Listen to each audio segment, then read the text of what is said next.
బయటకు వచ్చారు పార్టీ నుంచి బయటకు వస్తున్నప్పుడు నయీం ఎప్పుడైనా ఎదురుపడ్డా? ఇమేజ్లో హాస్పిటల్లో పనిచేసుకున్న క్రమంలో నేను బయటకు వస్తున్నా ఇట్లా, నా డ్యూటీ 2 o'clock అయిపోతుంది. వచ్చిన వల్ల ఆయన అప్పుడు ఓమిని బండి నడిపించారు. ఓమిని బండి ఉండే దగ్గర బండి అట్లా పెట్టారు వాళ్ళు. ఒక మనిషి నా దగ్గరకు వస్తున్నాడు.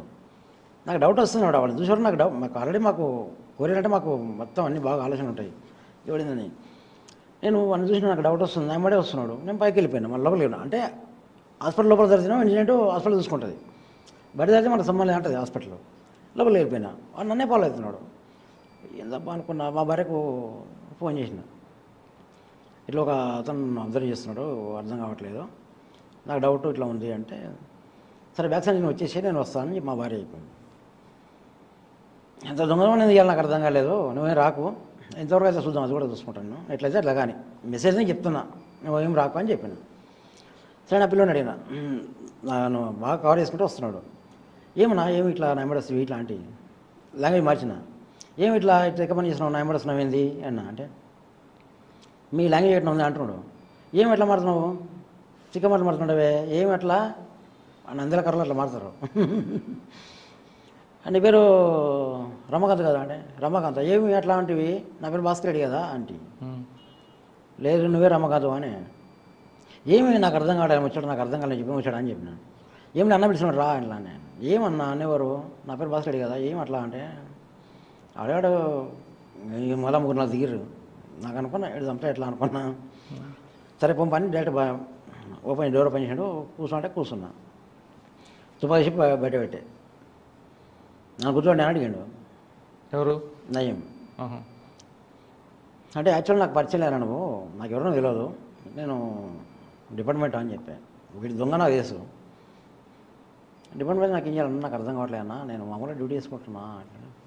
అంటున్నావు సార్ అనాలి కదా అంటే, సార్ ఏముంది ఏముంది అన్నాక అట్లే ఎవరైనా డిపార్ట్మెంట్లో కూడా నువ్వు ఎస్పీ వాళ్ళని కూడా నువ్వు మామూలుగా అన్ననే అంట, అట్లేను ఎట్లా అనుకున్నా అట్లా అంటే,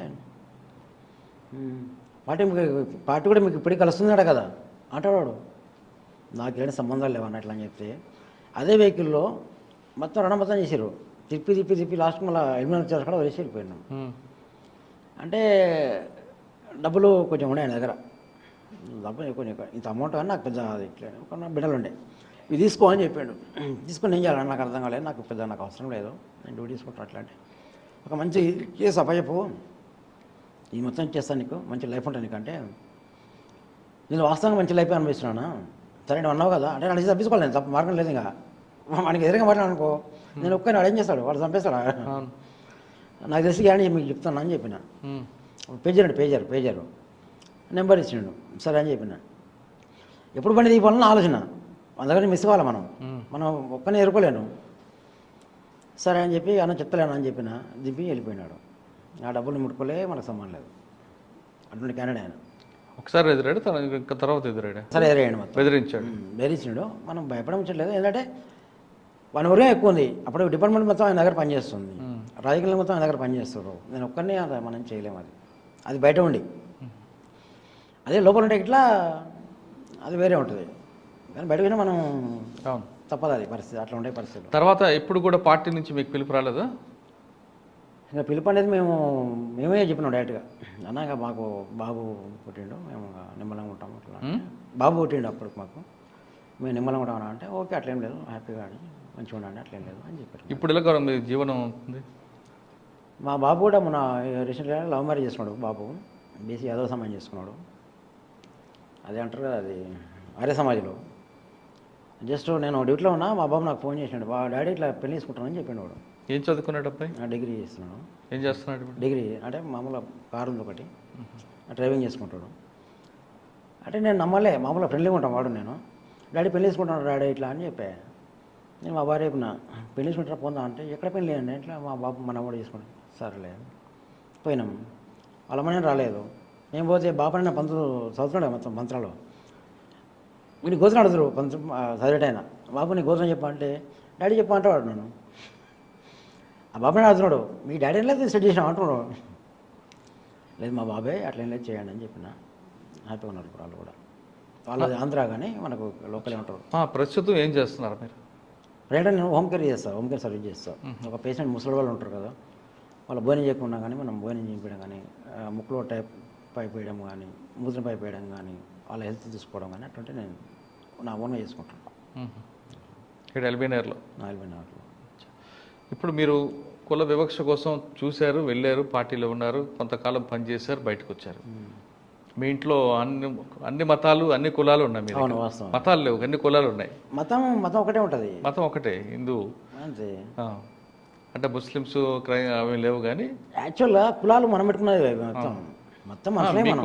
మీరు కులాలను కూడా మేము వ్యతిరేకించి మేము అట్లా మొత్తం ప్లాన్ చేసుకున్నాం. అదే మొత్తం అందరు కూడా మీ అబ్బాయితో సహా అందరూ కూడా అంత టోటల్ మాకు పెద్దక్క కానీ మా. కానీ ఇప్పుడున్న పరిస్థితుల్లో కులం పేరు మీద కొట్లాడి పెట్టుకోవడం, కులం పేరు మీద విడిపోవడాలు, కులాంతర వివాహం చేసుకున్నారని నామోషితో పిల్లని అబ్బాయిని అమ్మాయిని కలిపి హత్య చేయడాలు, అవును లేదు కులాంతర వివాహానికి ఒప్పుకోలేదని చెప్పి ఆ అబ్బాయి అమ్మాయి ఆత్మహత్య చేసుకోవడాలు కనిపిస్తుంటాయి. అవును. అటువంటి భావన ఉన్న వాళ్ళకి మీరు ఇచ్చే మెసేజ్ ఏంటి ఫైనల్గా? యాక్చువల్గా కులం లేదు, మతం లేదు, మనిషి ఆ వ్యక్తి అమ్మాయిని పెళ్లి చేసుకున్నప్పుడు ఇద్దరు వచ్చి పని చేసుకోవాలా, మంచిగా బతకాలి. అదే ముచ్చట కానీ కుల వీక్షకుడి అంటే హోదా కోసము వాళ్ళ కోసం చంపడము అటువంటివి నేను వ్యతిరేకిస్తాను. ఆత్మహత్య చేసుకున్న వాళ్ళకి చేసుకో తప్పది, పోరాటం చేయి, గట్టిగా కొట్లాడు, నష్టం లేదు. అంటే ఇక్కడ ఏంటంటే వాళ్ళకు ఆత్మహత్య చేసుకునే కారణాలు కూడా ఏంటంటే నాకు తెలిసిన వాళ్ళు చెప్తున్నా, సపోర్టింగ్ లేదు వాళ్ళకు. వాస్తవంగా సపోర్టింగ్ లేదు. ఇంకా డిపార్ట్మెంట్ కూడా అక్కడ సపోర్టింగ్ ఉండదు. ఎందుకంటే వాళ్ళ డాడీ ఎవరో ఫాదరో డిపార్ట్మెంట్ బాగా సపోర్టింగ్ ఉంటుంది. రాజకీయంగా ఒత్తిడి కూడా వాళ్ళకు ఉంటుంది. అలా కాకుండా రాజకీయంగా కూడా వాళ్ళకి సపోర్ట్ చేయాలి, మద్దతు ఇవ్వాలి, వాళ్ళకు ఒక మంచి రూట్ చేయించాలి. వాళ్ళ చదువుకు సంబంధించి స్టడీకి సంబంధించి చిన్న జాబ్ ప్రైవేట్ గానో ఏదో ఒక జాబ్ కల్పించి వాళ్ళు మంచి బతకనే లైఫ్ ఇవ్వాలి వాళ్ళకు. అది నేను కోరుకుంటున్నాను.